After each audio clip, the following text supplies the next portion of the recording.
Adı Vətən müharibəsinin qızıl salnaməsinə düşən, qızıl adam kimi tanınan qəhrəmanımız Azərbaycan ordusunun polkovnik leytenantı Qərib Baxşəliyev.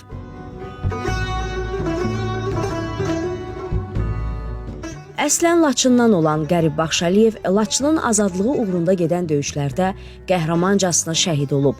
Şərəfli ölümü özü seçən şəhidimiz 2-ci Fəxri Xiyabanda dəfn olunub. Bütün vətən övladlarının müqəddəs ruhu qarşısında baş əyirik. Fəxr edirik ki biz qalib bir ölkənin vətəndaşıyıq. Ölüm sevinməsin qoy, ömrünü vermir vada. El qədrini canından daha əziz bilənlər. Şirin bir xatirə tək qalacaq dünyada. Sevirək yaşayanlar, sevilərək ölənlər. Qərib Baxşəliyev əsir düşməmək üçün son gülləsini özünə sıxıb. Onu tanıyanlar qəhrəmanımızın şəhid olmasına hələ də inana bilmirlər. Elə bu igidi xalqımıza bəxş edən ata da belə düşünür. O qədər fəxr edirəm ki, bir belə millət mənim oğlum üçün gəlib. Bunun özünün o hünərinə, özünün qabiliyyətinə gəlib hamısı bura. Onu mən saat 9-dan sonra evə buraxmırdım. Derdim ki, birdən qoşulur uşağızlara.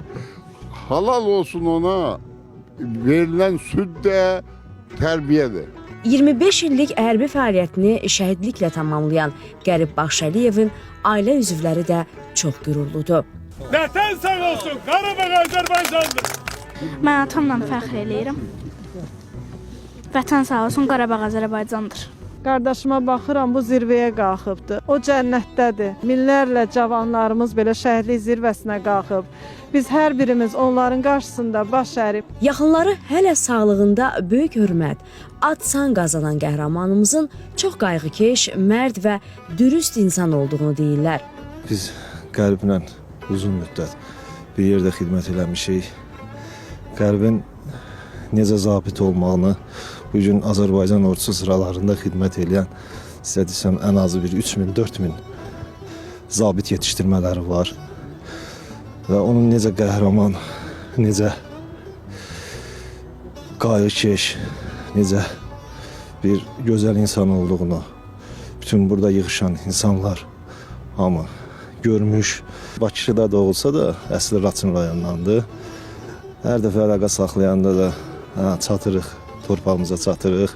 O hər zaman bayraq, torpaq, vətən bu adamın qanında. Bu adamın elə həyatını bağlamışdı bu sahəyə və son yeri də gördüyümüz kimi. Baxın, görün, 3 övlad əmanət qoydu, 4-cüsünü isə gözləyirik.